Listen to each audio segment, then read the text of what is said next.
어깨에 별 모양 점이 있다는 이유로 저는 평생을 의심하며 살았습니다. 그런데 그 점이 진짜 제 운명을 바꿔놓을 줄은 꿈에도 몰랐어요.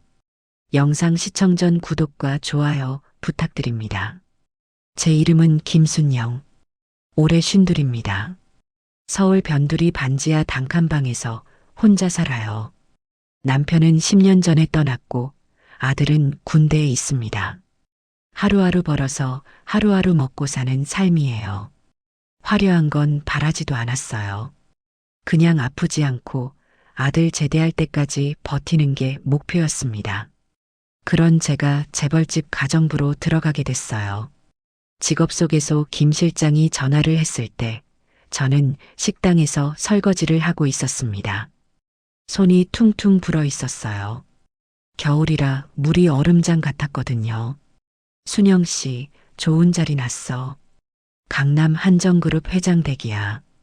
입주 가정부인데 월급이 400이야. 400만 원. 귀를 의심했습니다.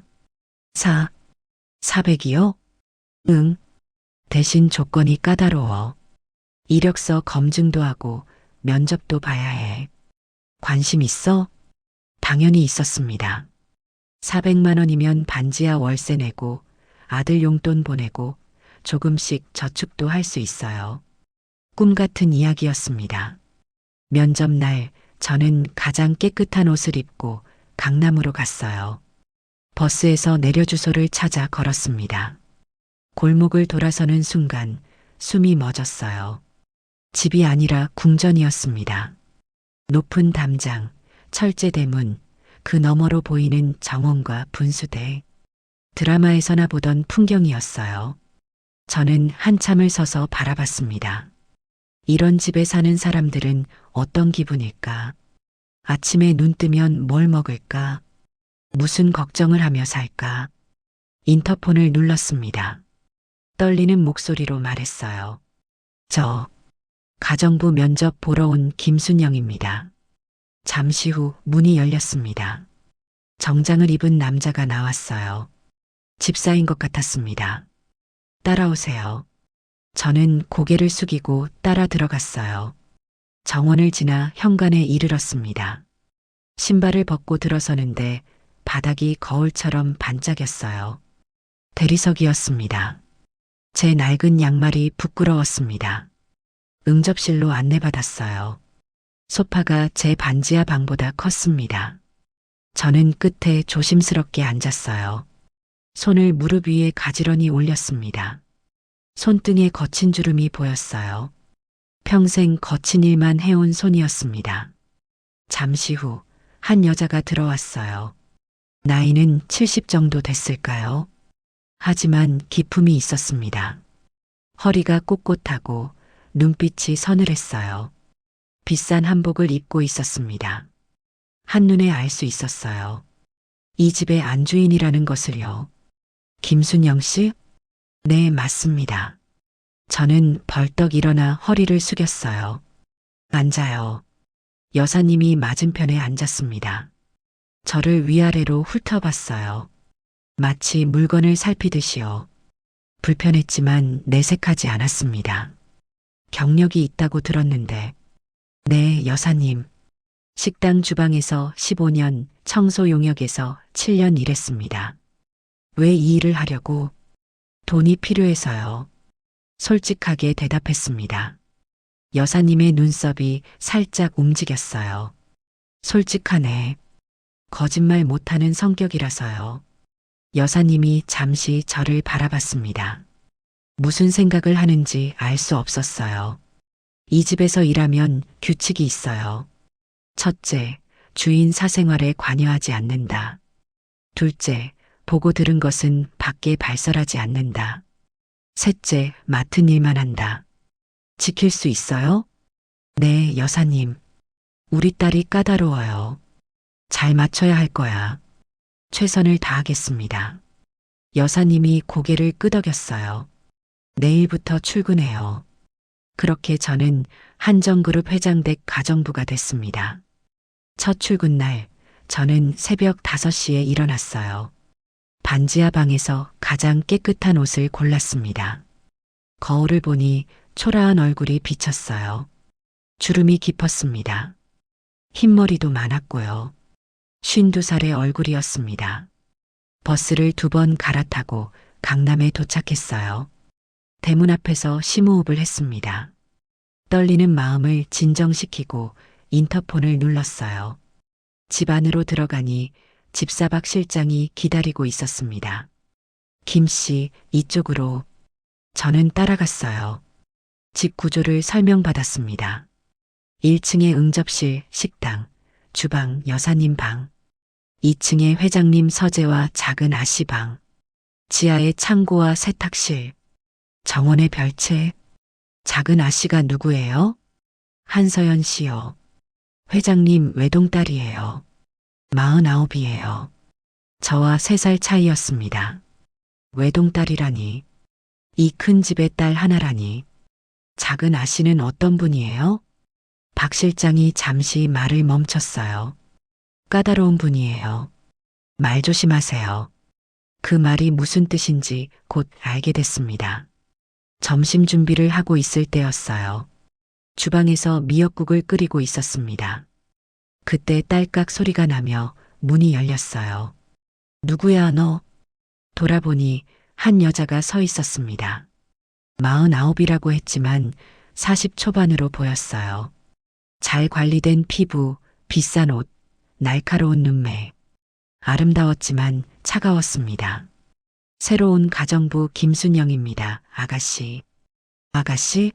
웃기네. 그냥 서연 씨라고 불러. 네, 서연 씨. 서연 씨가 냉장고를 열었어요. 물을 꺼내 마시며 저를 훑어봤습니다. 어디서 왔어? 봉천동이요. 봉천동? 달동네잖아. 달동네라는 말에 가슴이 찔렸어요. 하지만 사실이니까요. 네. 손 봐봐. 갑자기 서연 씨가 말했습니다. 저는 어리둥절하며 손을 내밀었어요. 서연 씨가 제 손을 잡고 살폈습니다. 거칠어. 평생 고생했네. 비웃는 것 같았어요. 하지만 저는 대답하지 않았습니다. 국 끓이는 거야? 미역국 싫어해. 다른 거 해. 네. 서연 씨가 가버렸어요. 저는 끓이던 미역국을 보며 한숨을 쉬었습니다. 까다롭다더니 정말이었어요. 하지만 400만 원이잖아. 참아야 해. 버텨야 해. 그렇게 첫날이 지나갔습니다. 며칠이 흘렀어요. 저는 집안일에 익숙해졌습니다. 새벽에 일어나 청소하고, 아침 준비하고, 빨래하고, 점심 준비하고, 또 청소하고, 저녁 준비하고, 쉴 틈이 없었어요. 하지만 힘들지 않았습니다. 해온 일이니까요. 문제는 서연 씨였어요. 이거 왜 이렇게 짜? 다시 해. 수건 접는 게 이게 뭐야? 제대로 해. 화장실 청소했어? 냄새 나는 것 같은데. 매일 트집을 잡았어요. 처음엔 참았습니다. 제가 부족한 거겠지. 더 잘하면 되겠지. 그렇게 생각했어요. 하지만 점점 심해졌습니다. 어느 날 저녁 서연 씨 방을 청소하다가 사진첩을 발견했어요. 열어볼 생각은 없었습니다. 그런데 첩이 열려 있었어요. 첫 장에 아기 사진이 있었습니다.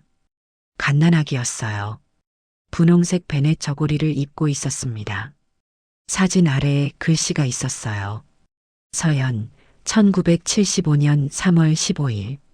1975년 3월 15일. 저는 멈칫했어요. 제 생일이 1973년 3월 15일이거든요. 같은 날은 아니지만 묘하게 겹쳤습니다. 사진을 자세히 보는데 서연 씨가 들어왔어요. 뭐해? 저는 화들짝 놀라 사진첩을 내려놨습니다. 죄송합니다. 청소하다가 그만. 남의 물건 함부로 만지지 마. 서연 씨가 차갑게 말하고 사진첩을 가져갔어요. 표정이 싸늘했습니다. 나가. 저는 고개를 숙이고 나왔어요. 문을 닫는데 심장이 두근거렸습니다. 왜 그랬을까요? 그냥 사진이었는데 왜 이렇게 마음이 뒤숭숭할까요? 그날 밤 저는 잠이 오지 않았어요. 가정부 숙소에 누워 천장을 바라봤습니다. 서연 씨 생각이 났어요. 처음 봤을 때부터 뭔가 이상했습니다. 낯설지 않은 느낌. 어디서 본 것 같은 얼굴. 그게 뭘까요? 며칠 후 이상한 일이 일어났습니다. 서연 씨가 수영을 하고 나왔어요. 저는 수건을 가져다 드리려고 풀장으로 갔습니다. 서연 씨가 수영복 차림으로 선베드에 앉아 있었어요. 그때 봤습니다. 서연 씨 왼쪽 어깨에 점이 있었어요. 별 모양이었습니다. 5개의 점이 별 모양으로 모여 있었어요. 저는 수건을 떨어뜨렸습니다. 제 왼쪽 어깨에도 똑같은 점이 있거든요. 어릴 때부터요. 엄마가 그랬어요. 하늘이 내려준 별이라고. 특별한 아이라고. 왜 그래? 서연 씨가 물었어요. 저는 멍하니 서 있었습니다. 아무것도 아닙니다. 저는 수건을 주워드리고 황급히 물러났어요. 심장이 미친 듯이 뛰었습니다. 우연의 일치일까요? 같은 모양의 점이라니. 그것도 같은 위치에. 그날부터 저는 잠을 이룰 수 없었어요. 혹시, 설마, 말도 안 되는 생각이 머릿속을 맴돌았습니다. 우리가 무슨 관계라도 되는 걸까? 아니야. 그럴 리가 없어. 저는 고아원 출신이야. 부모가 누군지도 몰라. 그런데 재벌집 딸이랑 무슨 상관이 있겠어. 하지만 의문은 커져만 갔습니다. 어느 날 여사님이 저를 부르셨어요. 응접실로 갔습니다. 앉아요. 저는 조심스럽게 앉았어요. 김순영 씨, 우리 집에 온 지 한 달 됐네요. 네, 여사님. 서연이가 까다롭게 굴어서 힘들죠? 솔직히 힘들었습니다. 하지만 그렇게 말할 수는 없었어요. 괜찮습니다. 거짓말 못한다면서. 여사님이 희미하게 웃었어요. 저는 당황했습니다. 서연이가 원래 그래요. 마음이 약해서 그래요. 마음이 약하다고요? 그 차가운 사람이. 제가 서연이한테 미안한 게 많아서. 여사님이 창밖을 바라봤어요. 뭔가 깊은 사연이 있는 표정이었습니다. 엄마 노릇을 제대로 못했어요. 저는 아무 말도 하지 못했습니다. 여사님의 눈에 후회가 서려 있었어요. 김씨, 서연이 좀 챙겨줘요. 힘들겠지만. 네, 여사님. 저는 고개를 숙이고 나왔어요. 여사님 말이 머릿속에 맴돌았습니다. 서연이한테 미안한 게 많다. 그게 무슨 뜻일까요? 그 무렵부터 저는 서연 씨를 유심히 관찰하기 시작했어요. 서연 씨는 혼자 있을 때 표정이 달랐습니다. 날카로움이 사라지고 쓸쓸해 보였어요. 정원을 바라보며 멍하니 앉아 있곤 했습니다. 가끔은 한숨을 쉬기도 했고요. 서연 씨에게도 아픔이 있구나. 저는 그제야 알았어요. 어느 날 밤 서연 씨가 술에 취해 들어왔습니다. 비틀거리며 현관에 들어서더니 그대로 쓰러졌어요. 저는 놀라서 달려갔습니다. 서연 씨, 괜찮으세요?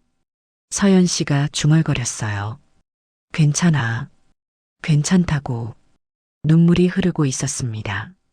술 냄새와 함께 슬픔이 밀려왔어요. 엄마, 왜 그랬어? 왜 나한테? 무슨 말인지 알 수 없었어요. 저는 서연 씨를 부축해 방으로 모셨습니다. 침대에 눕히고 이불을 덮어드렸어요. 서연 씨가 제 손을 잡았습니다. 고마워. 언니라고요? 저는 멈칫했어요. 서연 씨는 이미 잠들어 있었습니다. 헛소리겠지. 취해서 아무 말이나 한 거겠지. 하지만 그 말이 이상하게 가슴에 남았습니다. 다음 날 서연 씨는 아무 일도 없었다는 듯이 행동했어요. 저를 볼 때 여전히 차가웠습니다. 어젯밤 일은 잊어. 네. 저는 대답했지만 잊을 수가 없었어요. 그 후로 저는 결심했습니다. 제 과거를 알아봐야겠다고요. 저는 고아원 출신이에요. 서울 외곽의 작은 고아원에서 자랐습니다. 이름은 사랑의 집이었어요. 5살 때 거기 맡겨졌다고 들었습니다. 제 기억에는 그 전의 일이 없어요. 부모가 누군지, 왜 버려졌는지 아무것도 몰랐습니다. 휴일에 저는 고아원을 찾아갔어요. 건물은 낡아 있었지만 아직 운영되고 있었습니다. 김순영 씨요? 1973년 3월생. 잠깐만요. 원장 수녀님이 서류를 뒤적였어요. 오래된 서류철이 먼지를 풍겼습니다. 여기 있네요. 1978년 5월에 입소했어요. 5살 때 제 부모님에 대한 기록은 없나요? 수녀님이 서류를 살폈어요. 여기 적혀 있네요. 아이를 데려온 사람은 중년 여성이었고 이름은 밝히지 않았다고 해요. 중년 여성? 엄마였을까요? 다른 건 없나요? 특이사항이. 아, 여기 있네요. 수녀님이 서류를 가리켰어요. 입소 당시 아이가 한 말. 언니는요? 언니 어디 있어요? 라고 계속 물었다고 적혀 있어요. 언니. 저는 심장이 멎는 것 같았어요. 제가 언니를 찾았다고요? 그렇다면 저한테 언니가 있었다는 뜻인가요? 혹시 쌍둥이였을 가능성은 없을까요? 글쎄요. 여기엔 그런 기록은 없어요. 하지만 분명 언니라는 단어를 썼네요. 저는 고아원을 나와 한참을 걸었어요. 머릿속이 복잡했습니다. 만약 제가 쌍둥이라면, 만약 서연 씨가 그 쌍둥이라면, 왜 우리는 갈라졌을까요? 왜 한 명은 재벌집에서 한 명은 고아원에서 자랐을까요? 말도 안 돼. 저는 스스로에게 말했어요. 우연의 일치야. 같은 점이 있다고 쌍둥이인 건 아니잖아. 하지만 마음 한구석에서 의문이 사라지지 않았습니다. 어느 날 여사님이 외출하셨어요. 서연 씨도 밖에 나갔습니다. 저는 청소를 하다가 여사님 방에 들어갔어요. 침대 정리를 하는데 화장대 서랍이 살짝 열려 있었습니다. 안에 오래된 사진이 보였어요. 손이 떨렸습니다. 열어보면 안 돼. 머리로는 알았어요. 하지만 손이 움직였습니다. 서랍을 열었어요. 사진이 여러 장 있었습니다. 젊은 시절 여사님, 회장님, 그리고 갓난아기 2명. 사진 속에 아기 둘이 나란히 누워 있었어요. 분홍색 옷을 입은 아기, 흰색 옷을 입은 아기. 둘 다 똑같이 생겼습니다. 쌍둥이였어요. 사진 뒤에 글씨가 있었습니다. 서연, 순영. 1973년 3월 15일. 순영. 제 이름이었습니다. 다리에 힘이 풀렸어요. 주저앉았습니다. 손이 떨려서 사진을 제대로 잡을 수가 없었어요. 제가 이 집 딸이었다. 서연 씨와 쌍둥이였다. 그런데 왜 저만 버려진 걸까요? 뭐 하는 거야? 차가운 목소리가 들렸어요. 고개를 들으니 여사님이 서 있었습니다. 얼굴이 창백했어요. 여사님, 이게 뭔가요? 저는 사진을 들어 보였어요. 손이 떨렸습니다. 여사님이 사진을 보더니 눈을 감았어요. 한참을 말이 없었습니다. 알아버렸구나. 이 아기가 저예요? 제가 서연 씨 쌍둥이였어요? 대답해 주세요. 저는 소리쳤어요. 평생 처음으로 어른한테 소리를 질렀습니다.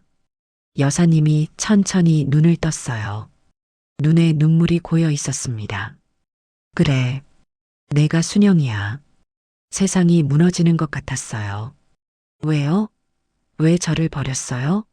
왜 서연 씨만 여기서 자라고 저는 고아원에서 자라야 했어요? 여사님이 소파에 앉았어요. 갑자기 늙어 보였습니다. 그건 오래된 이야기야. 듣고 싶어요. 저도 마주 앉았습니다. 심장이 미친 듯이 뛰었어요. 여사님이 천천히 말하기 시작했어요. 50년 전이었어. 나는 23에 결혼했어. 한가문에 시집을 왔지. 시어머니가 무서운 분이셨어. 대를 이을 아들을 낳으라고 매일 압박하셨지. 여사님이 멀리 바라보며 말을 이었습니다. 그런데 나는 임신이 안 됐어. 3년이 지나도록. 시어머니가 나를 구박하기 시작했어. 쫓아내겠다고, 첩을 들이겠다고. 매일 울었어. 저는 숨을 죽이고 들었어요. 그러다 겨우 임신을 했어. 그런데 검사 결과 쌍둥이더라고. 그것도 딸 쌍둥이. 여사님의 눈에서 눈물이 흘렀습니다. 시어머니가 노발대발했어. 딸도 서러운데 둘이나 낳았다고. 하나만 남기고 나머지는 버리라고 했어. 버리라고요? 그래. 둘 다 키우면 집안 망신이라고. 아들 못 낳은 것도 모자라 딸 둘을 낳다니 그 수치를 어떻게 감당하냐고. 저는 귀를 의심했어요. 그런 이유로, 그런 말도 안 되는 이유로 나는 반대했어. 어떻게 내 자식을 버리냐고. 하지만 시어머니가 협박했어.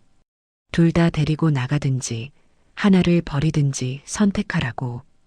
여사님이 손으로 얼굴을 가렸어요. 나는 비겁했어. 하나라도 지키고 싶었어. 그래서 너를 보냈어. 왜 저였어요? 왜 서연 씨가 아니라 저였어요? 먼저 나온 쪽을 남기라고 했어. 장렬하고. 서연이가 먼저 나왔고 내가 나중에 나왔어.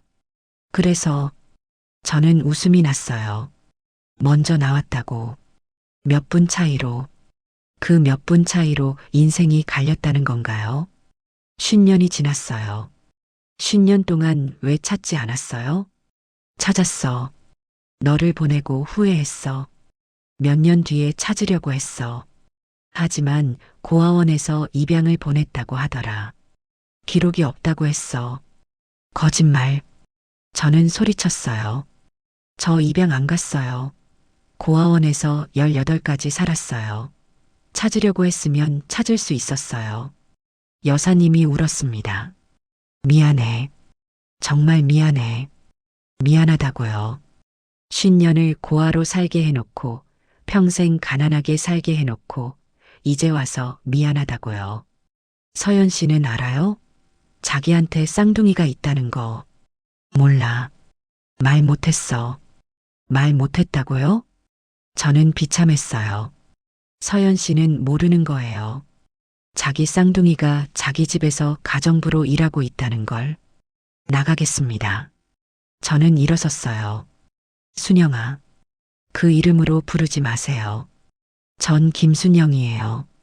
고아원에서 받은 이름이에요. 여사님 딸이 아니에요. 저는 방을 나왔습니다. 눈물이 멈추지 않았어요. 그날 밤 저는 짐을 쌌어요. 떠나야 했습니다. 이 집에 더 있을 수 없었어요. 가방을 들고 현관으로 가는데 누군가 서 있었습니다. 서연 씨였어요. 어디가? 차가운 목소리. 하지만 뭔가 달랐어요. 그만두려고요. 왜? 개인 사정이요. 서연 씨가 가까이 왔어요. 저를 똑바로 바라봤습니다. 엄마한테 들었어. 심장이 쿵 내려앉았어요. 내가 내 쌍둥이래. 저는 대답하지 못했습니다. 말해. 사실이야? 네. 서연 씨가 웃었어요. 차갑게. 웃기네. 정말 웃겨. 저는 고개를 숙였습니다. 그래서 뭘 원해? 돈? 재산? 쌍둥이라고 나타나서 뭘 뜯어먹으려고? 그 말에 저는 고개를 들었어요. 아무것도 안 오네요. 거짓말. 다 그러잖아. 가난하다가 재벌집 피부치인 거 알면 한 건 하려고 하지. 전 아무것도 몰랐어요. 알고 왔으면 처음부터 안 왔어요. 서연 씨가 코웃음을 쳤어요. 몰랐다고? 그 점은 나랑 같은 점이 있으면서 몰랐어? 점이 같다고 쌍둥이인 줄 어떻게 알아요? 그냥 우연인 줄 알았어요. 우연? 참 편하다, 우연. 서연 씨가 저를 밀쳤어요. 나가. 다신 얼굴 보이지 마. 저는 비틀거리며 문 쪽으로 갔어요. 눈물이 흘렀지만 닦지 않았습니다. 문을 열려는데 서연 씨가 말했어요. 평생 뭐하고 살았어? 저는 돌아봤습니다. 공장 다니고 식당에서 일하고 청소하고 뭐든 했어요. 결혼은 했다가 이혼했어요.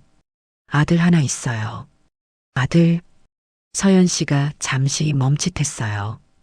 표정이 미묘하게 변했습니다. 난 결혼 못했어. 왜 그 말을 했는지 모르겠어요.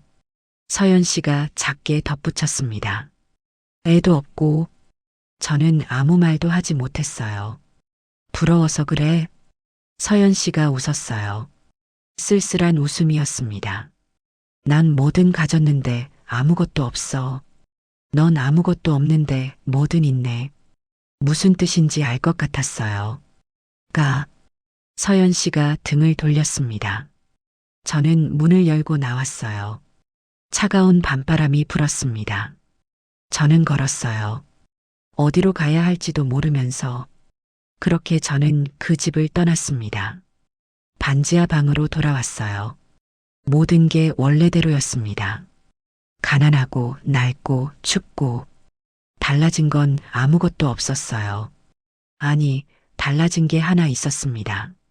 저에게 피부치가 있다는 걸 알게 됐어요. 쌍둥이 언니가, 아니, 동생인가. 먼저 나왔으니까 서연 씨가 언니겠죠. 이상했어요. 50년을 혼자인 줄 알고 살았는데 갑자기 쌍둥이가 있다니.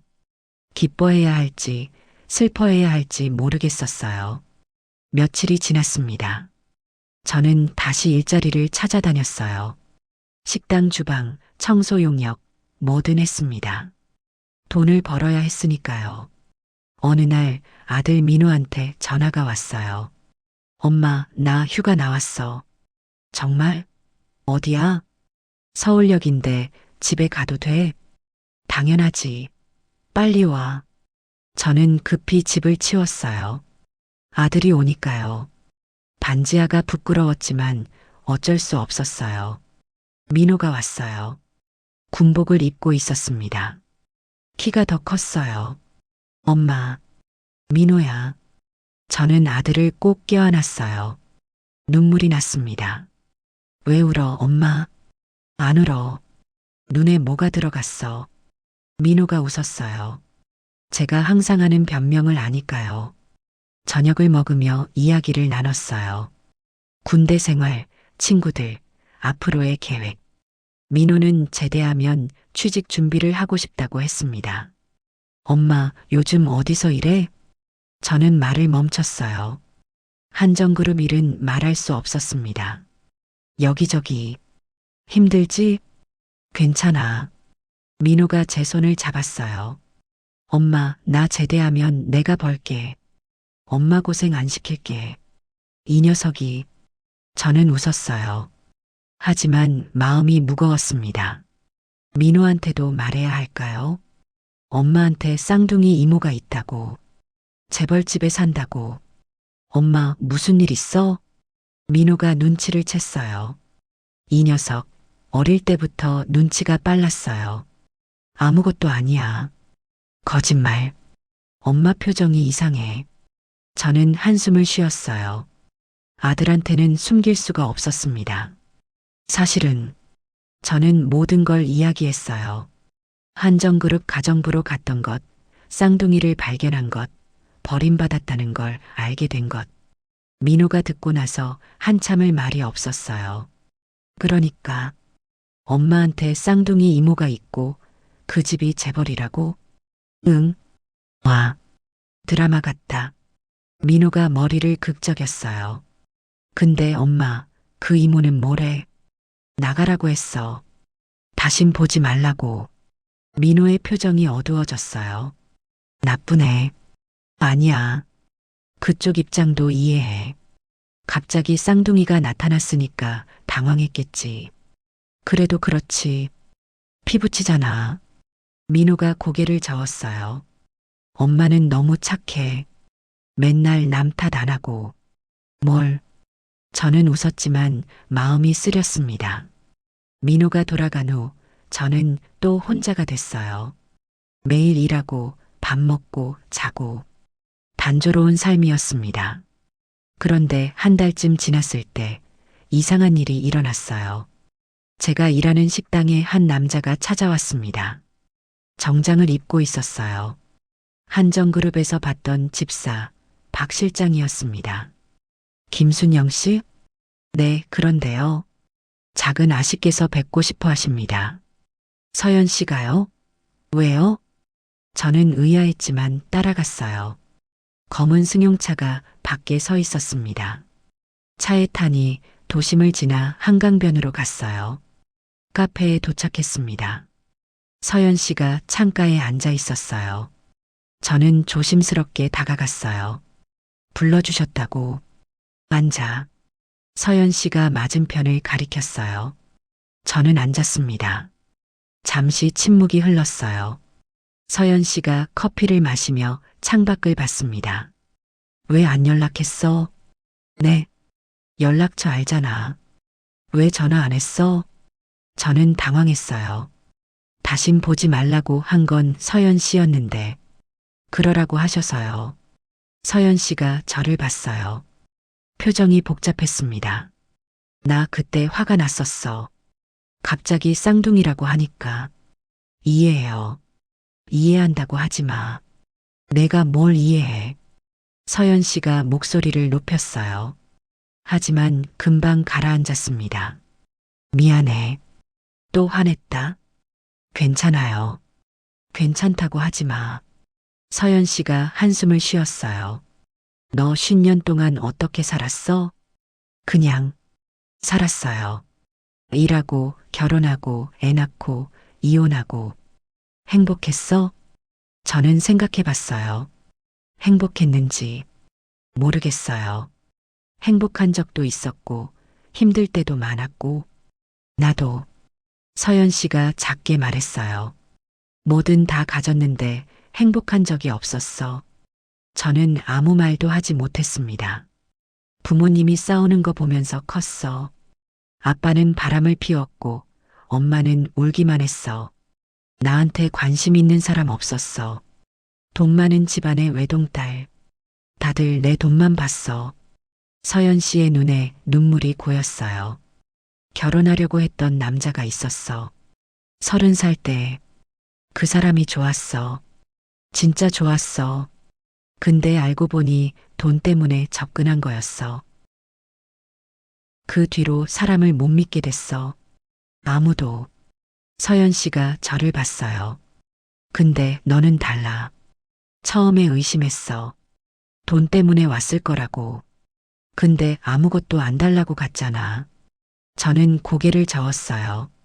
전 아무것도 바란 적 없어요. 그냥 가족이 있다는 게 신기했을 뿐이에요. 가족. 서연 씨가 그 단어를 되뇌었어요. 우리가 가족이야? 모르겠어요. 피는 섞였지만 50년을 모르고 살았으니까. 그래. 모르는 게 당연하지. 서연 씨가 커피 잔을 내려놨어요. 나한테 시간 좀 줘. 아직 받아들이기 힘들어. 그럼요. 저도 마찬가지예요. 근데 서연 씨가 말을 멈췄어요. 뭔가 말하려다 망설이는 것 같았습니다. 왜요? 아들 있다며. 몇 살이야? 22이요. 군대에 있어요. 이름은? 김민호요. 서연 씨가 고개를 끄덕였어요. 언젠가 보고 싶다. 저는 놀랐어요. 서연 씨가 민호를 보고 싶다고요? 왜요? 내 조카잖아. 조카? 그 말이 이상하게 들렸어요. 민호한테 이모가 생긴 거예요. 재벌 이모가. 생각해 볼게요. 저는 그렇게 대답했습니다. 그 후로 서연 씨와 가끔 연락을 했어요. 문자로, 가끔은 전화로. 어색했지만 조금씩 대화가 늘었습니다. 서연 씨가 물었어요. 어릴 때 기억나는 거 있어? 아니요. 5살 전 기억은 하나도 없어요. 나도 없어. 근데 가끔 꿈을 꿔. 누군가랑 손잡고 있는 꿈. 근데 누군지 몰라. 저도 그런 꿈 꿔요. 이상했어요. 기억은 없는데 꿈은 비슷했습니다. 어느 날 서연 씨가 말했어요. 같이 점심 먹을래? 저는 망설였어요. 아직 어색했으니까요. 그냥 밥이야. 부담 갖지 마. 저는 수락했어요. 약속 장소에 갔는데 서연 씨가 평소와 달랐어요. 비싼 옷 대신 편한 차림을 하고 있었습니다. 왜 그렇게 봐? 아니, 그냥 달라 보여서. 맨날 차려입으니까 피곤해. 오늘은 좀 쉬고 싶었어. 우리는 작은 국밥집에 갔어요. 서연 씨가 고른 곳이었습니다. 여기 맛있어? 몰라. 처음 와봐. 그럼 왜 여기로? 서연 씨가 웃었어요. 내가 맨날 이런 데서 먹었을 것 같아서 어떤 맛인지 알고 싶었어. 저는 이상했어요. 재벌집 아가씨가 국밥집이라니. 국밥이 나왔어요.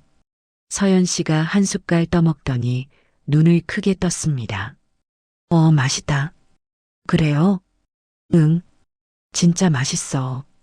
이런 거 처음 먹어봐. 저는 웃었어요. 서연 씨가 국밥을 맛있게 먹는 모습이 귀여웠습니다. 너 왜 웃어? 아니, 그냥 좋아서. 서연 씨가 멈칫했어요. 뭐가 좋아? 같이 밥 먹는 게요. 저 혼자 밥 먹는 거 싫어하거든요. 서연 씨가 잠시 저를 봤어요. 표정이 부드러워졌습니다. 나도. 우리는 말없이 밥을 먹었어요. 이상하게 편했습니다. 그날 이후로 우리는 자주 만났어요. 밥도 먹고 산책도 하고 커피도 마시고 어색함이 조금씩 사라졌습니다. 서연 씨가 어느 날 물었어요. 엄마 만날 생각 없어? 저는 고개를 저었어요. 아직은요. 화났어? 모르겠어요. 화가 나기도 하고 이해가 가기도 하고 엄마가 너 보고 싶어 해. 매일 물어봐. 순영이 언제 오냐고. 저는 마음이 복잡했어요. 생각해 볼게요. 한 달이 더 지났어요. 어느 날 서연 씨한테 전화가 왔습니다. 목소리가 떨리고 있었어요. 엄마가 쓰러졌어. 저는 심장이 철렁했어요. 뭐라고요? 병원이야. 빨리 와. 저는 병원으로 달려갔습니다. 중환자실 앞에 서연 씨가 서 있었어요. 얼굴이 창백했습니다. 어떻게 된 거예요? 심장이래. 갑자기 쓰러졌어. 저는 중환자실 유리창 너머를 봤어요. 여사님이 누워 있었습니다. 온몸에 관이 연결되어 있었어요. 의사가 뭐래요? 고비래. 며칠이 중요하대. 서연 씨가 울었어요. 저는 멍하니 서 있었습니다. 저를 버린 사람. 50년 동안 찾지 않은 사람. 그런데 왜 가슴이 아플까요? 순영아. 서연 씨가 저를 불렀어요. 엄마가 깨면 만나줄 수 있어? 저는 대답하지 못했습니다. 며칠이 지났어요. 여사님은 깨어나지 않았습니다. 저는 매일 병원에 갔어요. 서연 씨 옆에 앉아 기다렸습니다. 왜 매일 와? 서연 씨가 물었어요. 몰라요. 그냥 발이 여기로 왔어요. 서연 씨가 제 손을 잡았어요. 고마워. 저는 고개를 저었습니다. 닷새째 되는 날 여사님이 눈을 떴어요. 의사가 들어가고 서연 씨가 따라갔습니다. 저는 밖에서 기다렸어요. 잠시 후 서연 씨가 나왔어요. 엄마가 너 보고 싶대. 저는 망설였어요. 들어가야 할까요? 들어가고 싶지 않았어요. 그냥 잠깐만. 부탁이야. 서연 씨의 눈에 간절함이 있었어요. 저는 고개를 끄덕였습니다. 중환자실에 들어갔어요. 여사님이 침대에 누워 있었습니다. 얼굴이 창백하고 주름이 깊었어요. 처음 봤을 때의 위험은 없었습니다. 그냥 늙고 아픈 할머니였어요. 순영아. 여사님이 저를 불렀어요. 목소리가 약했습니다. 저는 침대 옆에 섰어요. 왔어요. 와줘서 고마워. 저는 아무 말도 하지 못했습니다. 미안해. 평생 미안했어. 여사님의 눈에서 눈물이 흘렀어요. 매일 내 생각했어. 어디서 뭘 하고 있을까? 배고프진 않을까? 아프진 않을까? 찾으러 갔어야 했는데 용기가 없었어. 내 앞에 설 면목이 없었어. 저는 눈물이 났어요. 화가 나야 하는데, 원망해야 하는데 눈물이 났습니다. 엄마라고 한 번만 불러줄 수 있을까? 여사님이 간절하게 물었어요. 저는 입을 열었어요. 말이 나오지 않았습니다. 50년 동안 한 번도 불러본 적 없는 단어였어요. 목이 막혔어요. 엄마. 그 한마디가 나오는데 50년이 걸렸습니다. 여사님이 울었어요. 저도 울었어요. 서연 씨도 울었습니다. 우리 셋이 중환자실에서 함께 울었어요. 50년 만에요. 여사님은 2주 후에 퇴원했어요. 완전히 낫진 않았지만 집에서 요양하기로 했습니다. 저는 다시 그 집에 가게 됐어요. 가정부로서가 아니라 딸로서. 처음엔 어색했어요. 뭐라고 해야 할지, 어디에 앉아야 할지 몰랐습니다. 서연 씨가 말했어요. 너무 긴장하지 마. 내 집이야. 아직은 모르겠어요. 괜찮아. 천천히 적응해. 여사님은 저한테 과거 이야기를 많이 해줬어요. 제가 태어났을 때 얼마나 예뻤는지, 저를 보낸 후 얼마나 울었는지. 미안함을 담아 말씀하셨어요. 저도 조금씩 마음이 열렸습니다. 어느 날 민호가 휴가를 나왔어요. 저는 민호를 데리고 한정그룹 집으로 갔습니다. 엄마, 진짜 여기야? 민호가 눈이 휘둥그레졌어요. 응. 와. 대박이다. 현관에서 서연 씨가 기다리고 있었어요. 너 민호구나. 민호가 인사했어요. 안녕하세요. 이모. 서연 씨의 눈에 눈물이 고였어요. 이모라고 불러줘서 고마워. 그날 우리 가족은 처음으로 함께 밥을 먹었어요. 여사님, 서연 씨, 저, 민호. 어색했지만 따뜻했어요. 여사님이 말씀하셨어요. 이제 자주 보자. 못 본 시간이 너무 많으니까. 저는 고개를 끄덕였어요. 50년이 지났지만 아직 늦지 않았어요. 우리에겐 앞으로의 시간이 남아 있으니까요. 서연 씨가 제 손을 잡았어요. 언니. 왜? 아니, 그냥. 언니라고 불러보고 싶었어. 저는 웃었어요. 나도. 창밖으로 봄볕이 들어왔어요. 따뜻한 빛이 우리를 감쌌습니다. 50년 만에 찾은 가족. 늦었지만 이제 시작이에요. 하지만 평화는 오래가지 않았어요. 며칠 후 한정그룹 이사회 소식이 뉴스에 나왔습니다. 회장님 건강 문제로 후계자 선정이 급해졌다는 내용이었어요. 서연 씨가 저를 불렀어요. 표정이 어두웠습니다. 문제가 생겼어. 무슨 문제요? 회사 이사들이 내 존재를 알았어. 회장 딸이 둘이라는 거. 저는 긴장했어요. 그게 왜 문제예요? 상속 문제 때문이야. 내가 나타나면서 재산 분할이 복잡해졌대. 저는 손을 내저었어요. 전 아무것도 안 바라요. 상속 같은 거. 알아. 근데 그쪽에서 그렇게 안 봐. 내가 뭔가 노리고 있다고 생각해. 이사들 중 일부가 저를 조사하기 시작했다고 했어요. 제 과거를, 제 전 남편을, 민호까지. 왜 그래요? 전 그냥 가정부로 왔다가 우연히 안 건데. 재벌 세계는 그렇게 단순하지 않아. 서연 씨가 한숨을 쉬었어요. 어쩌면 떨어져 있는 게 나을지도 몰라. 네, 너랑 민호 안전을 위해서. 저는 가슴이 철렁했어요.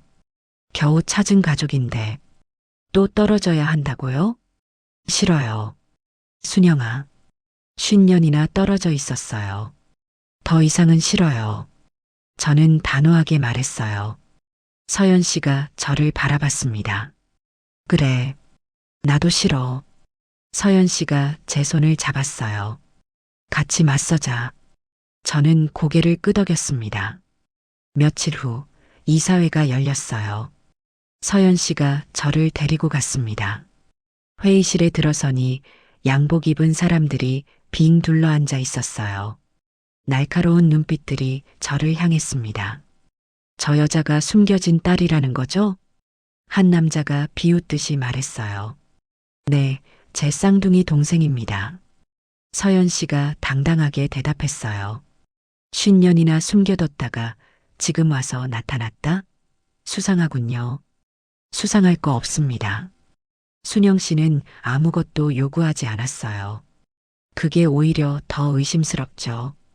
재산 노리고 있는 거 아닙니까? 저는 일어섰어요. 저는 아무것도 원하지 않습니다. 사람들이 저를 봤어요. 전 평생 가난하게 살았어요. 고아원에서 자라고 공장 다니고 식당에서 일하고 힘들었지만 제 힘으로 살았어요. 저는 한 사람 한 사람 눈을 마주쳤어요. 재벌 재산 같은 거 관심 없어요. 전 그냥 가족이 생겨서 좋았을 뿐이에요. 50년 만에 찾은 언니가, 엄마가 생겨서 회의실이 조용해졌어요. 그러니까 제발 저희를 그냥 가족으로 살게 해주세요. 저는 고개를 숙였습니다. 잠시 침묵이 흘렀어요. 그때 문이 열렸습니다. 여사님이 휠체어를 타고 들어오셨어요. 아직 완쾌되지 않은 몸이었습니다. 어머니, 서연 씨가 놀랐어요. 왜 나오셨어요? 쉬셔야 하잖아요. 여사님이 손을 들어 말을 막았어요. 그리고 회의실을 둘러보셨습니다. 다들 들으세요. 위험 있는 목소리였어요. 아픈 몸에서 어떻게 그런 힘이 나오는지 신기했습니다. 순영이는 내 딸이에요. 50년 전에 내가 잘못된 선택을 해서 떨어져 있었지만 이제 다시 찾았어요. 여사님이 저를 보셨어요. 순영아, 이리 와. 저는 여사님 곁으로 갔어요. 이 아이는 재산을 노리고 온 게 아니에요. 내가 보낸 50년 동안 이 아이는 아무것도 요구한 적이 없어요. 오히려 내가 찾아야 했는데 못 찾은 거예요. 여사님의 눈에 눈물이 고였어요. 내 실수로 헤어졌던 가족이에요. 이제 더 이상 떨어뜨리지 마세요. 회의실이 다시 조용해졌어요. 한 이사가 입을 열었어요. 회장님, 상속은 서연이가 받으면 돼요. 순영이는 아무것도 안 받아도 괜찮다고 했어요. 그러니 더 이상 이 문제로 시끄럽게 하지 마세요. 여사님이 단호하게 말씀하셨어요.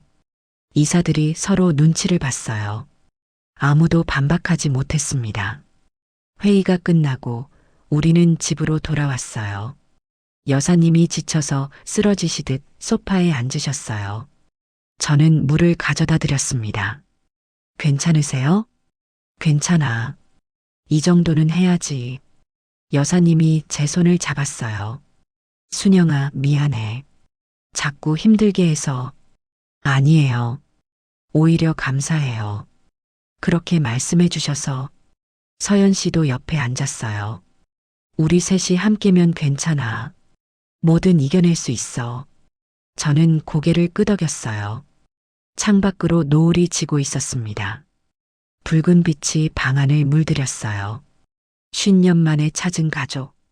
쉽지 않았지만 포기하지 않았어요. 그리고 이제 우리는 진짜 가족이 됐습니다. 몇 달이 지났어요. 여사님은 건강을 많이 회복하셨어요.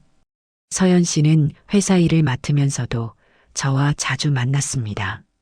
저는요, 여전히 반지하에 살아요. 서연 씨가 이사 오라고 했지만 거절했어요. 왜? 같이 살면 좋잖아. 아직은 천천히요. 제 삶도 있으니까요. 저는 웃었어요. 가난하지만 제 삶이었습니다. 민호가 제대를 했어요. 취직 준비를 하면서 저와 함께 살기 시작했습니다. 엄마, 이모가 회사에서 인턴 자리 알아봐 준대. 싫으면 안 해도 돼. 아니, 해볼래. 내 실력으로 들어가고 싶어서.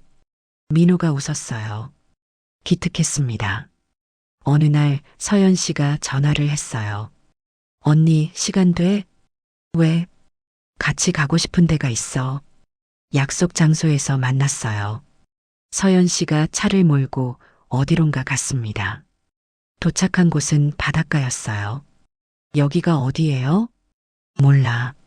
그냥 바다가 보고 싶었어. 우리는 해변을 걸었어요. 파도 소리가 귀에 들렸습니다. 서연 씨가 말했어요. 언니 행복해? 저는 생각해 봤어요. 글쎄요. 예전보다는 행복한 것 같아요. 나도. 서연 씨가 웃었어요. 가족이 있다는 게 이런 거구나. 이제 알았어. 저도 웃었습니다. 그러게요. 바다 위로 해가 지고 있었어요. 하늘이 주황색과 분홍색으로 물들었습니다. 서연 씨가 제 어깨에 손을 올렸어요. 별 모양 점이 있는 어깨예요. 이 점 때문에 만났네. 그러게요. 신기해요. 엄마 말로는 태어날 때부터 있었대. 우리 둘 다 하늘이 내려준 별이래요. 저는 어릴 때 고아원 수녀님이 하셨던 말을 떠올렸어요. 특별한 아이라고. 그래서 별이 있다고. 서연 씨가 고개를 끄덕였어요. 그래. 우리 특별한 거야. 파도가 발끝에 닿았어요. 차갑지만 상쾌했습니다. 언니, 왜? 앞으로도 같이 있자. 저는 서연 씨를 봤어요. 당연하지. 우리는 바다를 바라보며 서 있었어요. 50년 전 우리는 갈라졌어요. 한 명은 이 바다처럼 넓은 세상에서, 한 명은 좁은 반지하에서 살았어요. 하지만 이제 다시 만났어요. 별 모양 점이 우리를 이어줬어요. 늦었지만 이제부터 시작이에요. 바다 위로 별이 하나 떠오르고 있었습니다. 저는 서연 씨의 손을 잡았어요. 고마워. 나를 받아줘서. 서연 씨가 제 손을 꽉 쥐었어요. 나야말로. 언니가 있어서 다행이야. 파도가 밀려왔다 밀려갔어요. 우리는 한참을 그렇게 서 있었습니다. 50년의 세월이 바다처럼 펼쳐져 있었어요. 힘들었던 날들, 외로웠던 밤들, 그리고 다시 만난 지금. 모든 게 이 순간을 위한 거였을까요? 저는 하늘을 올려다봤어요. 별이 점점 많아지고 있었습니다. 서연아. 응? 우리 엄마한테 가자. 지금? 응. 셋이 같이 바다 보면 좋겠다. 서연 씨가 웃었어요. 그래. 가자. 우리는 차에 올랐어요. 집으로 향했습니다. 엄마가 기다리고 있을 거예요. 우리 가족이. 창밖으로 별빛이 쏟아졌어요. 마치 우리를 축복하는 것 같았습니다. 50년 만에 찾은 가족. 늦었지만 이제 함께해요. 어깨에 별 모양 점이 따뜻해지는 것 같았어요. 우리는 집을 향해 달렸습니다. 밤하늘 아래 별빛을 따라서. 그날 밤 우리 셋은 거실에 모여 앉았어요. 엄마, 서연, 그리고 나. 창밖으로 별이 쏟아지고 있었습니다. 바다 다녀왔어? 엄마가 물으셨어요. 휠체어에 앉아 계셨지만 표정이 밝았습니다. 네, 좋았어요. 서연이 대답했어요. 너희 둘이 같이 있으니까. 정말 좋다. 엄마의 눈에 눈물이 고였어요. 50년을 기다린 장면이었을 거예요. 저는 엄마 손을 잡았어요. 엄마, 이제 울지 마세요. 안 울어. 기뻐서 그래. 서연도 엄마 반대쪽 손을 잡았어요. 우리 셋이 손을 맞잡고 있었습니다. 그때 현관문이 열렸어요. 할머니, 저 왔어요. 민호였어요. 손에 케이크 상자를 들고 있었습니다. 어머, 민호야. 이게 뭐니? 오늘 이모 생일이잖아요. 케이크 사왔어요. 서연이 눈을 크게 떴어요. 내 생일을 어떻게 알았어? 엄마한테 들었죠. 3월 15일이라고. 저는 웃었어요. 맞아요. 3월 15일. 서연 생일이자 제 생일이기도 했습니다. 그럼 엄마 생일도 오늘이네. 민호가 당황했어요. 맞아. 쌍둥이니까. 아, 진짜. 케이크 하나 더 사올걸. 괜찮아. 같이 먹으면 되지. 서연이 웃었어요. 처음 보는 환한 웃음이었습니다. 우리는 케이크에 초를 꽂았어요. 52개는 너무 많아서 5개랑 2개를 꽂았습니다. 후 불어요. 민호가 외쳤어요. 서연과 저는 동시에 숨을 들이쉬고 후 불었어요. 촛불이 꺼졌습니다. 생일 축하해요, 이모. 엄마. 민호가 박수를 쳤어요. 엄마도 박수를 치셨습니다. 저는 눈물이 날 뻔했어요. 태어나서 처음으로 가족과 함께 생일을 보내는 거였습니다. 소원 빌었어? 서연이 물었어요. 응. 비밀이야. 나도 빌었어. 비밀.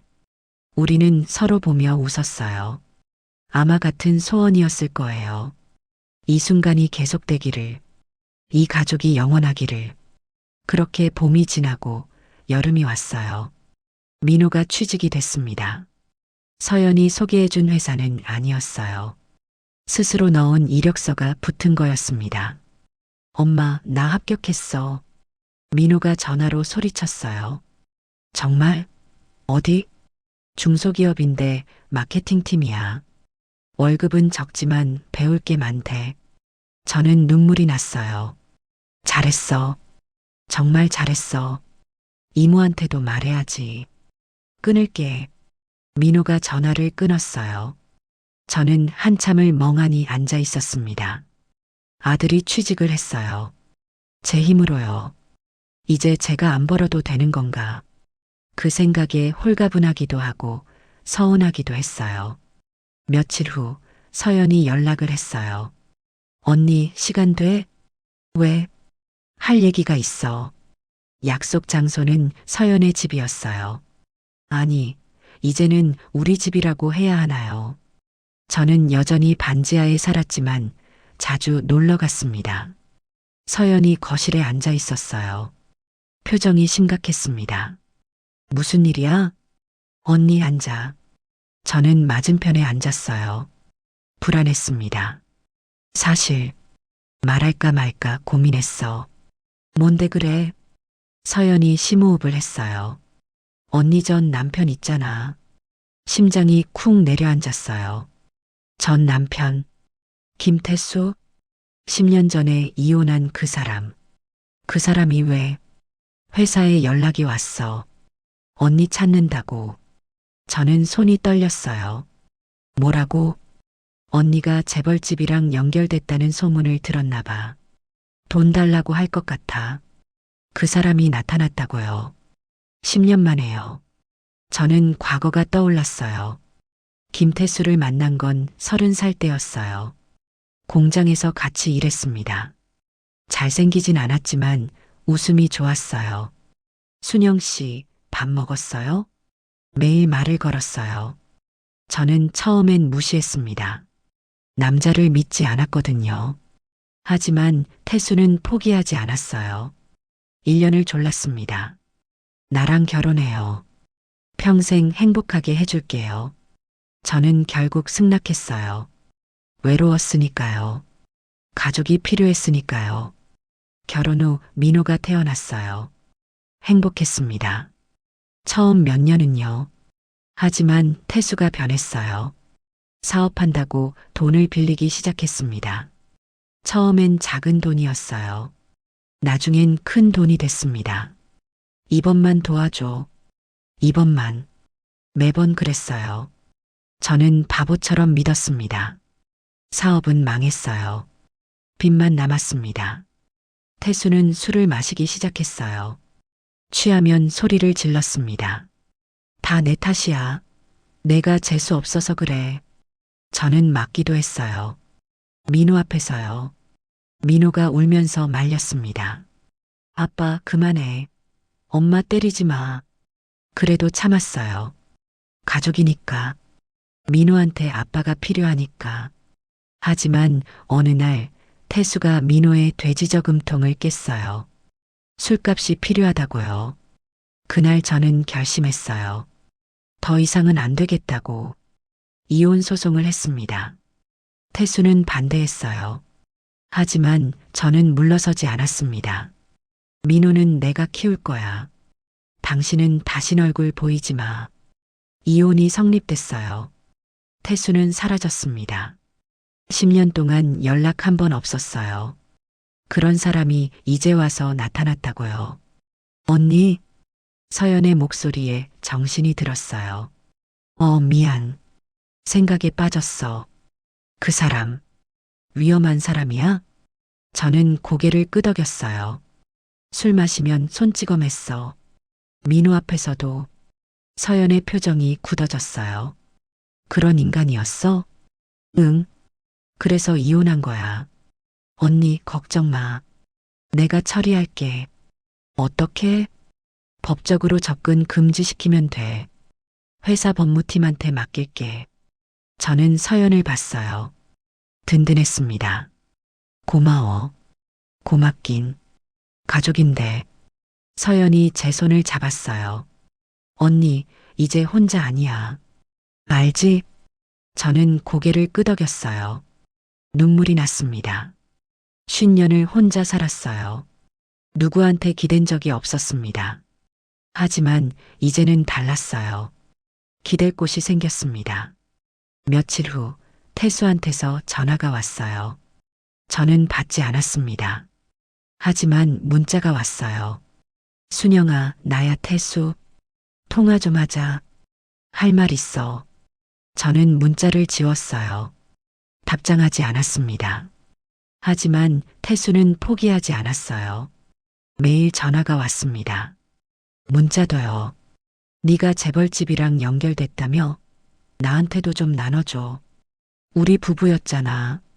민호 아빠야. 아빠 무시하는 거야? 대답 안 하면 찾아간다. 저는 무서웠어요. 그 사람 성격을 알았으니까요. 말만 하는 게 아니에요. 진짜 찾아올 거예요. 서연한테 말했어요. 태수가 협박해. 뭐라고? 찾아온다고. 서연의 눈빛이 싸늘해졌어요. 그래. 그럼 기다려봐. 그날 저녁 서연이 사람을 보냈어요. 경호원들이었습니다. 언니, 당분간 이분들이 같이 다닐 거야. 경호원이 왜? 안전이 먼저야. 저는 부담스러웠지만 거절하지 못했어요. 태수가 무서웠으니까요. 며칠 후 태수가 정말 찾아왔어요. 저는 시장에서 장을 보고 있었습니다. 갑자기 누군가 제 팔을 잡았어요. 순영아. 돌아보니 태수였어요. 10년 만이었습니다. 늙었더라고요. 머리도 빠지고 주름도 깊어지고. 하지만 눈빛은 그대로였어요. 탐욕스럽고 불안한 눈빛. 왜 전화 안 받아? 저는 팔을 뿌리쳤어요. 할 말 없어. 뭐? 네가 나한테 그래? 태수가 목소리를 높였어요. 사람들이 쳐다봤습니다. 우리 이혼했잖아. 남남이야. 남남? 민호 아빠인데? 민호한테도 연락하지 마. 걔는 당신 아빠로 안 생각해. 태수의 얼굴이 일그러졌어요. 인연이. 손을 올렸어요. 때리려고요.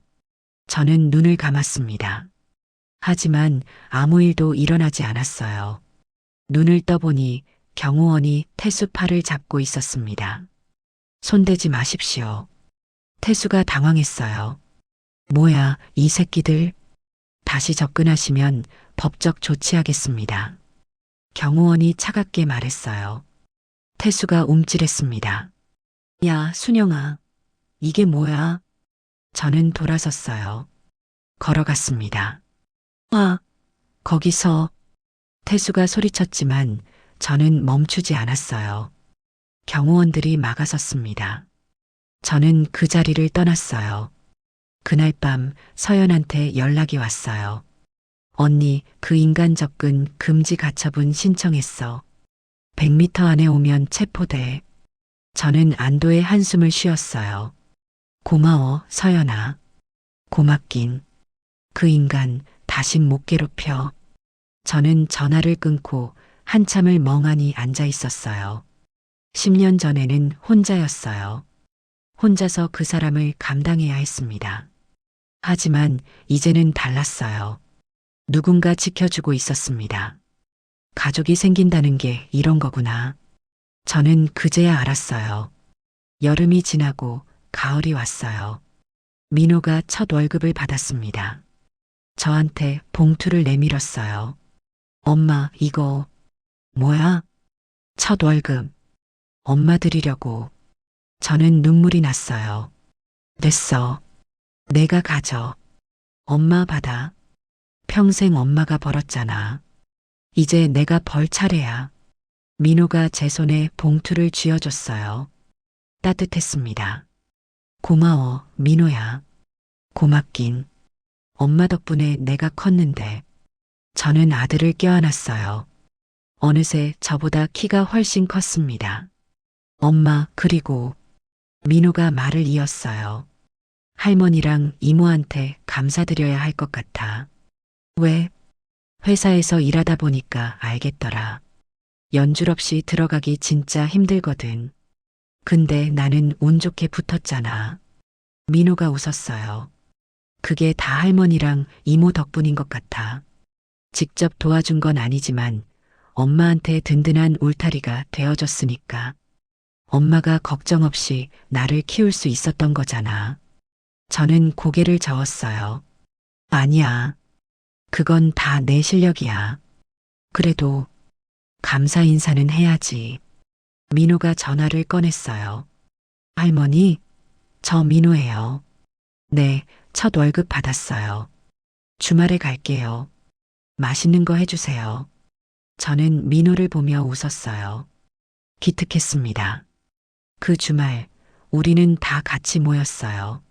엄마, 서연, 저, 민호. 민호가 선물을 가져왔어요. 할머니한테는 스카프, 이모한테는 향수, 저한테는 가방. 에이, 이런 거 왜 사? 서연이 말했지만 기분 좋은 표정이었어요. 감사하니까요. 진짜로. 민호가 진지하게 말했어요. 처음에는 솔직히 복잡했어요. 갑자기 외할머니가 생기고 이모가 생기고 그것도 재벌이라니. 현실감이 없었어요. 우리 모두 조용히 들었어요. 근데 시간이 지나니까 알겠더라고요. 피는 못 속이는 거구나. 할머니 보면 엄마 같고 이모 보면 엄마 같고. 민호가 웃었어요. 가족이 생겨서 좋아요. 진짜로. 엄마가 눈물을 닦으셨어요. 서연도 눈시울이 붉어졌습니다. 저는 민호 손을 잡았어요. 엄마도 좋아. 그날 저녁 우리는 오래도록 이야기를 나눴어요. 엄마 어릴 때 이야기, 서연 학창 시절 이야기, 민호 군대 이야기. 웃고 울고 또 웃었어요. 창밖으로 가을 달이 떠올랐습니다. 둥글고 환한 달이었어요. 저는 문득 생각했어요. 10년 전 저는 버림받았어요. 세상에서 가장 외로운 아이였습니다. 하지만 지금은요. 가족이 있어요. 엄마가, 동생이, 아들이. 늦었지만 이제라도 찾아서 다행이에요. 엄마가 제 손을 잡았어요. 순영아. 네, 엄마. 행복하니? 저는 고개를 끄덕였어요. 네. 행복해요. 그 말이 거짓이 아니었어요. 진심이었습니다. 그런데 며칠 후 이상한 일이 일어났어요. 서연한테 전화가 왔어요. 목소리가 떨리고 있었습니다. 언니, 큰일 났어. 왜? 무슨 일이야? 뉴스 봐. 저는 TV를 켰어요. 뉴스 자막이 눈에 들어왔습니다. 한정그룹 회장, 숨겨진 딸 논란. 쌍둥이 동생 존재 밝혀져. 심장이 멎는 것 같았어요. 화면에 제 사진이 나왔어요. 어디서 찍은 건지 모르겠는 사진이었습니다. 기사 내용이 자막으로 흘렀어요. 재벌 가정부로 위장 취업. 재산 노린 것 아니냐는 의혹 제기. 저는 다리에 힘이 풀렸어요. 주저앉았습니다. 언니, 괜찮아? 서연의 목소리가 멀게 들렸어요. 이게 뭐야? 누가 흘린 것 같아. 아마 회사 이사들 중에 한 명일 거야. 왜 이래? 저는 울었어요. 겨우 찾은 평화가 무너지는 것 같았습니다. 언니, 울지 마. 내가 해결할게. 어떻게? 기자회견 열 거야. 진실을 말할 거야. 서연의 목소리는 단호했어요. 혼자 두지 않을게. 약속해. 저는 전화를 끊고 한참을 울었어요. 왜 이럴까요? 왜 행복해지려고 하면 방해가 생길까요? 50년 전에도 그랬어요. 태어나자마자 버려졌잖아요. 행복할 자격이 없는 걸까요? 그때 문이 열렸어요. 민호였어요. 헐레벌떡 뛰어왔습니다. 엄마, 뉴스 봤어. 저는 고개를 들었어요. 민호야. 엄마, 괜찮아? 민호가 저를 껴안았어요. 울지 마. 다 거짓말이잖아. 엄마가 재산 노렸을 리 없잖아. 사람들이 뭐라고 할까? 상관없어. 진실은 진실이야. 언젠간 밝혀져. 민호가 제 눈물을 닦아줬어요. 엄마, 나 있잖아. 혼자 아니야. 저는 아들을 바라봤어요. 어느새 이렇게 듬직해졌을까요? 고마워, 민호야. 고맙긴. 가족인데. 그 말이 가슴에 와닿았어요. 서연도, 민호도 같은 말을 했어요. 가족인데. 저한테도 가족이 있구나. 저는 그제야 실감했어요. 며칠 후 서연이 기자회견을 열었어요. 저도 옆에 섰습니다.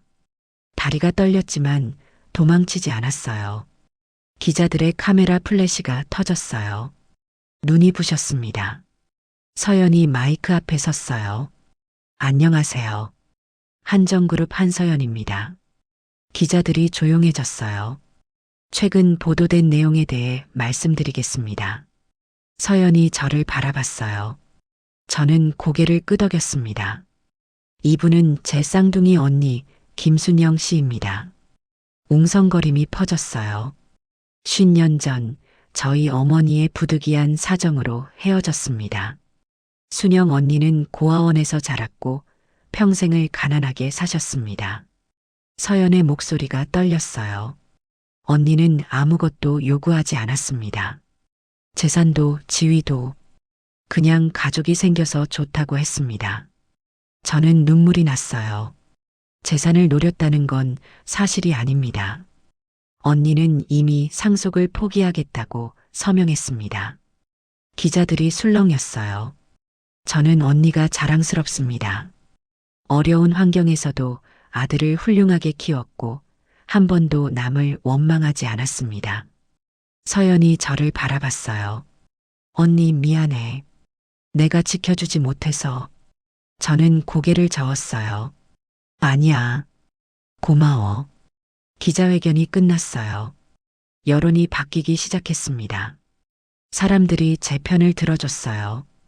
감동적이다. 진짜 가족이다라는 댓글이 달렸습니다. 물론 악플도 있었어요.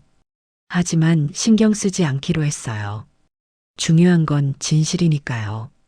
그렇게 가을이 깊어갔어요. 어느 날 엄마가 저를 부르셨어요. 순영아, 잠깐 와봐. 저는 엄마 방으로 갔어요. 엄마가 침대에 앉아 계셨습니다. 무슨 일이세요? 엄마가 상자 하나를 내미셨어요. 이거 너 거야. 뭔데요? 열어보니 안에 작은 물건들이 있었어요. 낡은 베넷 저고리, 작은 신발, 사진 몇 장. 이게 뭐예요? 내가 태어났을 때 입었던 옷이야. 저는 베넷 저고리를 들었어요. 분홍색이었지만 발에서 거의 흰색이었습니다. 50년 동안 버리지 못했어. 널 보낸 후에 이것만 붙잡고 울었어.